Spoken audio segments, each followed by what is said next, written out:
I know it's been a while since we've had anything new from Halloween, but it looks like we're starting to get new stuff again. After that, I got the full breakdown on the Nightmare on Elm Street box set, and it looks like things might slowly be happening with Freddy Krueger, which is awesome. And lastly, I don't see a lot of people paying attention to the Black Phone 2, but I feel like it might be the start of an incredible new slasher franchise. How's it going, everyone? As always, my name is Jimmy Champagne. This is my weekly horror news update where I pick out 3 really interesting stories that happen throughout the week and deliver them to you with some commentary that includes my opinion, because I need to talk about this stuff to someone. If that sounds good to you, please help me out by subscribing and setting your notifications to all. Anyway, let's jump into the first news story here because it's about the return of Halloween. So over the past week, John Carpenter has been teasing an update related to the Halloween franchise, and I did see a lot of your comments, a lot of your DMs on Twitter asking if I thought it was a new movie, and I responded to everyone, no, I don't think it's a new movie. I think that's still at least a couple of years out, but I have heard some rumors about things happening in the background, so I'll do a full video on that very soon. But even though it wasn't about a new movie, what was announced ended up being pretty cool because it's a complete expanded edition of all 3 soundtracks from Halloween 2018, Halloween Kills, and Halloween Ends.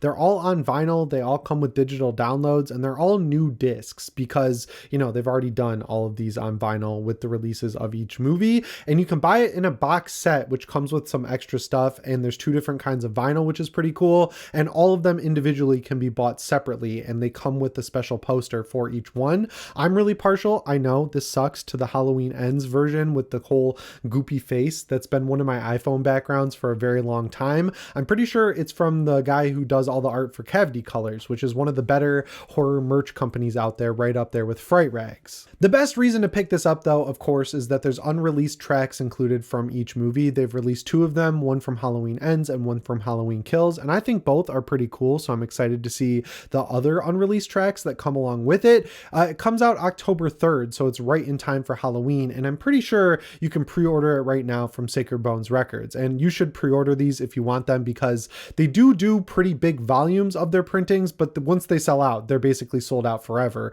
I learned that the hard way with the Halloween Kills one. It also comes with a new interview with David Gordon Green, so you know, that could be good or bad depending on how you feel about his trilogy. I like the first 2 movies a lot in it, to the point where, you know, Halloween Ends not being amazing or living up to people's expectations doesn't ruin the entire thing for me. And I think he's a great director, especially if you look back to his comedic roots with stuff like Eastbound and Down and Vice Principals. So like, yeah, he screwed up on Halloween Ends, but I don't think it ruined his entire career or anything, even if Exorcist Believer was also pretty bad. I kind of forgot about that one, but you know, he did some cool stuff. Like, we got to give him credit on 2018 and Kills at the very least. So like I mentioned, there's 2 different editions of this vinyl set. The Dried Blood version is $155 and the Toxic Pumpkin version is $165. I honestly like them both. I don't know why the Toxic Pumpkin one is $10 more, because it's just a different vinyl color, and I'm just waiting for all the vinyl fans to tell me why it's so difficult to get orange into vinyl down in the comments. I'm joking. I like,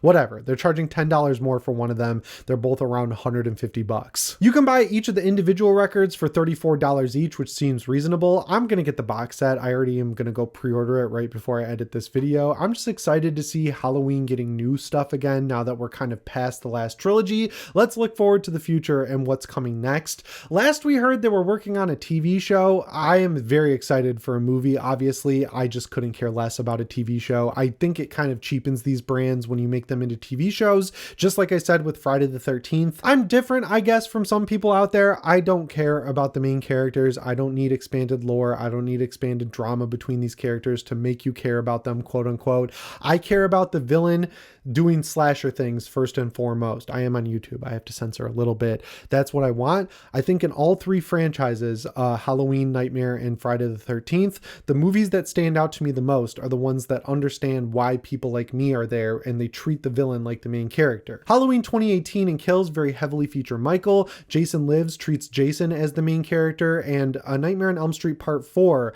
the director went in with the intention of treating him like James Bond. Like, he was like, this is Freddy's movie. Freddy is the main character. If we focus on Freddy as the main character, it doesn't bother people as much killing teenagers. And he was totally right, because as I said in my Real Ones video, that movie is totally underrated and more people need to go back and watch it, because I know everyone loves Dream Warriors, but 4 was a really good follow-up to Dream Warriors and it deserves more love. So when you take these franchises where a lot of people who show up as fans really just want to see the villain, the guy in the cool scary mask, which which I have all of them right over there off camera, it's really hard to stretch that out over the course of a TV show, and it just fills it with talking, dialogue, and backstory, which ultimately feels like it doesn't matter because those characters are meant to die. You can make them believable, you can make it to the point where, you know, you want some characters to make it out, but you also can't push it so far that you really connect with characters and then kill them off, because TV shows are not meant to be one season. They're meant to be multiple seasons, which means bringing back the same characters over and over again,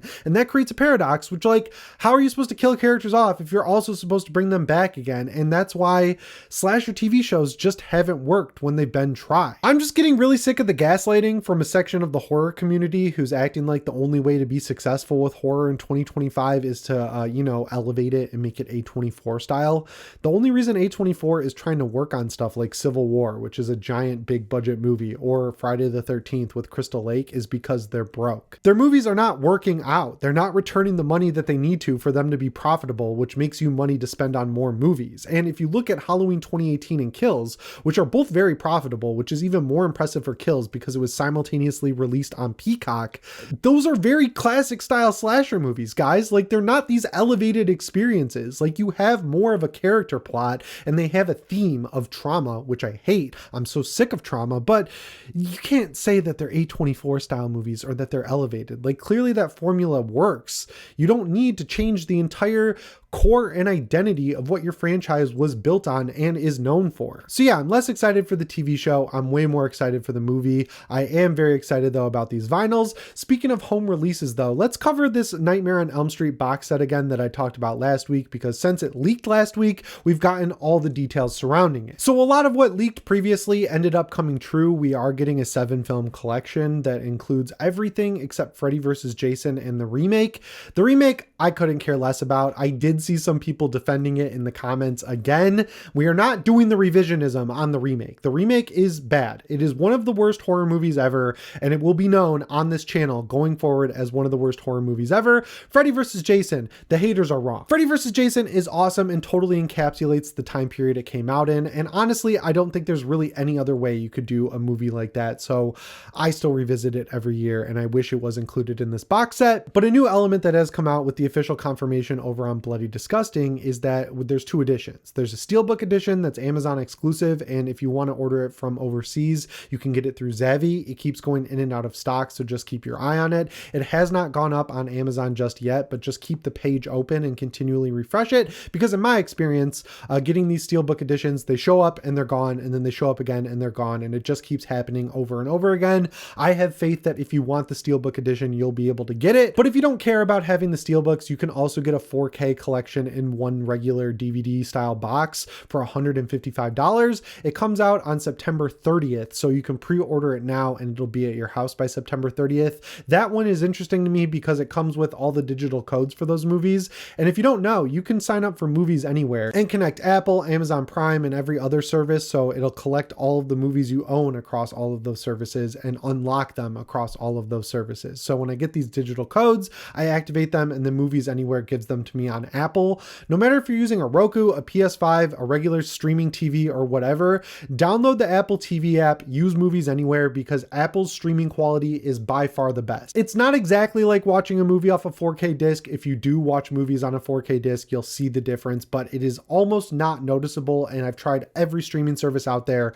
Apple is by far the best, and it has the least problems in terms of buffering and everything like that. Their bitrate is second to none. I also did some digging on the franchise to see if anything new is happening. Apparently there is a lot going on behind the scenes. Warner Brothers and New Line are working very aggressively to try and license the rights from the Wes Craven estate, so I really hope that happens, because if you compare Nightmare, Halloween, and Friday and Halloween were definitely a little edgier, a little messier, they're a little bit more raw, and that's why I always gravitated towards them. There was just something a little bit more cinematic about what you got out of Nightmare on Elm Street because New Line was behind it. They tended to spend a little bit more money on the franchise, mainly because they had a great director behind a lot of them, at least up top, overseeing everything with Wes Craven. So if they are bringing it back, it would be nice to see more higher budget stuff coming out of the horror genre. It seems like we're kind of dipping our toe back into that realm, with 28 Years Later, of course, being a little bit more expensive, and Final Destination being a very expensive horror movie and actually making its money back. Like, that was one of the best CGI wise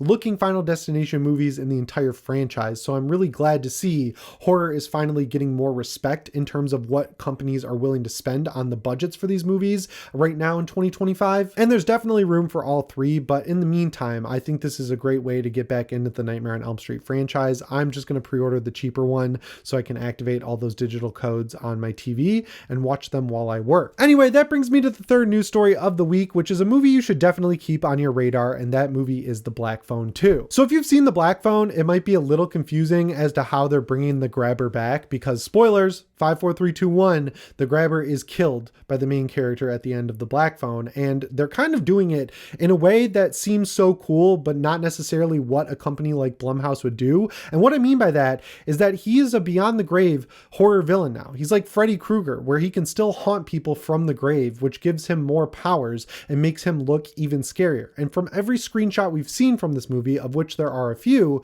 Ethan Hawke looks incredible in this new mask that has been developed for this movie, and I think this one is going to be really good. So the first big win is that Scott Derrickson is back. It's his franchise. I'm glad that he's still sticking with it. And the second big win is that it's rated R for strong violent content, gore, teen drug use, and language. So everything you want to see in a slasher movie. We don't know much about the plot just yet, but from what has been revealed, it looks like Finn's sister is going to be the main character, and she starts having visions of the Black Phone and the grabber haunting 3 boys at Alpine Lake Camp during the winter. So it's the winter slasher movie a lot of you always beg for when we talk about Halloween and Friday the 13th, and I think this is going to be pretty cool. It's also coming out on October 17th, so right in the middle of the Halloween season.